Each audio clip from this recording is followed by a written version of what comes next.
દાહોદમાં નાના ડબકર વાસની પરિણીતાને પતિ દ્વારા ઊંઘની ગોળી ખવડાવી હત્યા કરી નાખવામાં આવી હતી। દાહોદ શહેરના નાના ડબકર વાસમાં રહેતી ડિમ્પલબેન મેહુલ પરમાર સાથે 5.5 વર્ષ અગાઉ થયેલ લગ્ન જીવન બાદ એક પુત્રનો જન્મ થયો હતો। ત્યારબાદ પતિ પત્નીમાં અનેક વાર અનબનાવ થતા 1 માસ અગાઉ ઘર કંકાસ વધી જતા ડિમ્પલબેન પોતાના પિતાના ઘરે જતા રહ્યા હતા। ત્યારબાદ પિતા દ્વારા પુત્રીનો ઘર કંકાસના ભાગે તે માટે સમાજના આગેવાનો સાથે રાખી મૂકી આવેલ ડિમ્પલબેન 1.5 માસનો ગર્ભ હોવાના પગલે થોડા દિવસ પર ઘર સંસાર સારો ચાલ્યો અને ત્યારબાદ ફરી કંકાસ શરૂ થયો હતો।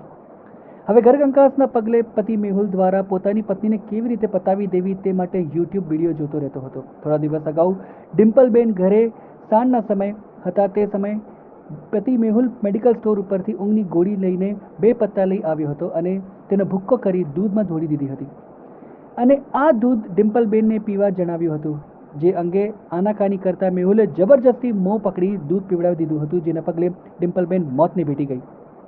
હવે સમગ્ર મામલે દાહોદ પોલીસને જાણ થતાં સત્વરે ઝાયડસ હોસ્પિટલ પહોંચી હતી અને પિયર પક્ષના આક્ષેપ થતા હોય તો પેનલ ડોક્ટર દ્વારા પોસ્ટમોર્ટમ કરાવ્યું આપ્યું, જેમાં પીએમ દરમિયાન ચોક્કસ કારણ ન મળતા મૃતકના વિસરા સહિતના નમૂના ફોરેન્સિક ટેસ્ટ માટે મોકલી આપવામાં આવ્યા અને શંકાના આધારે આરોપી મેહુલની પૂછપરછ અને બાતમીદારો દ્વારા તપાસ કરતા તમામ વિગત સામે આવી ગઈ।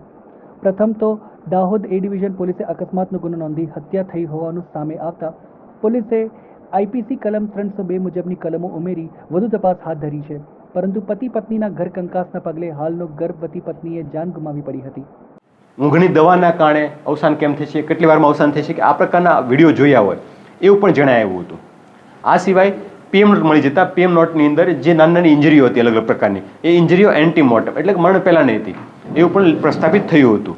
આ તમામ આધારે જે મણજારબેન ડિમ્પલબેન છે એમના પતિ મેહુલને બોલાવીને પૂછતાછ કરતા એ પડી ભાંગ્યા અને એ દરમિયાન એમણે જણાવ્યું હતું કે પોતે આ બનાવના 3-4 દિવસ પહેલાં પોતાના એક મિત્ર મારફતે ઊંઘની દવાઓની સ્ટ્રીપ લાવેલા હતા અને ઊંઘની દવાની સ્ટ્રીપ લાવ્યા હતા। એ સ્ટ્રીપનો ભૂકો કરી 19 તારીખની રાત્રે એને દૂધમાં ઉમેરી એમને દૂધ પાવાનો પ્રયત્ન કર્યો। એ દરમિયાન ડિમ્પલબેન છે એણે એકવાર ઉલટી કરી નાખી, ત્યારબાદ એમને બળજબરીપૂર્વક પોતાના રૂમમાં મોઢું પકડીને દબાવીને જોડે ઝપાઝપી થઈ અને એને દૂધ પાઈ દેવામાં આવ્યું અને ત્યારબાદ મોઢું દબાવી રાખવામાં આવ્યું।